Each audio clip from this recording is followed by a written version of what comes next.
We got to talk about Amir Khan. Every week there's a new story. I guess this week they're going to find a judge in a grassy knoll with the third bullet.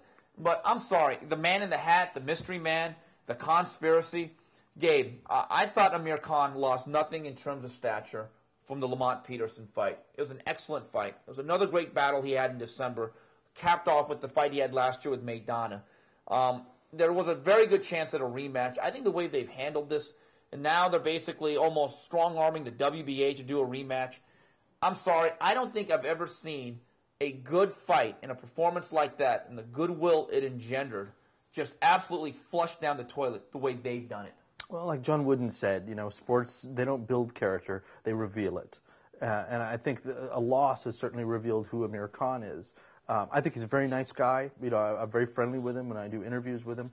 But you look at the way he treated Brady Prescott, who knocked him out, and he kind of just stayed away from that guy. I'm never going to deal with that guy again. Granted, Prescott's career didn't really warrant that kind of rematch. It did at times, but then other times it didn't.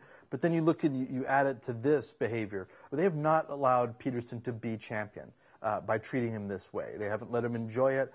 They've treated him with nothing but, he's a controversial figure. Now they're accusing him outright of getting some guy with a black hat ringside to rob them. It went from denigrating the referee, and I always have said that I imagine that Washington probably rolled out their best referee. They rolled out the red carpet. They were excited to have a fight for the first time in 18 years in their city, a title fight.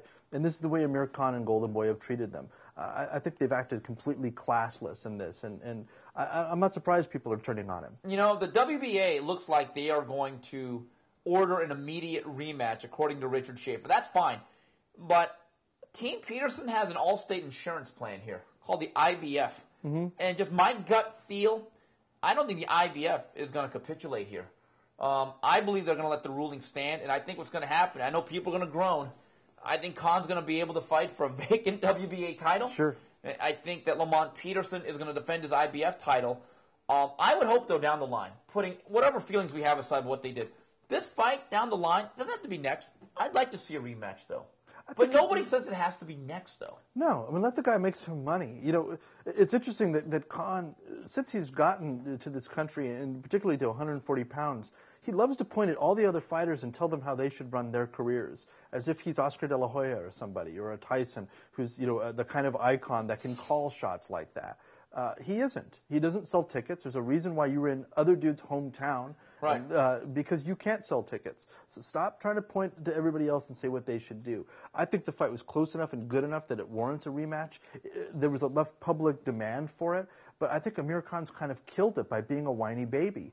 I think he should go for the WBA belt. I'd like to see Peterson go after Bradley next. I think that fight should be next. To get his revenge for losing for the first time. You can unify there and then fight. Right. The winner fights Khan. That becomes a natural fight.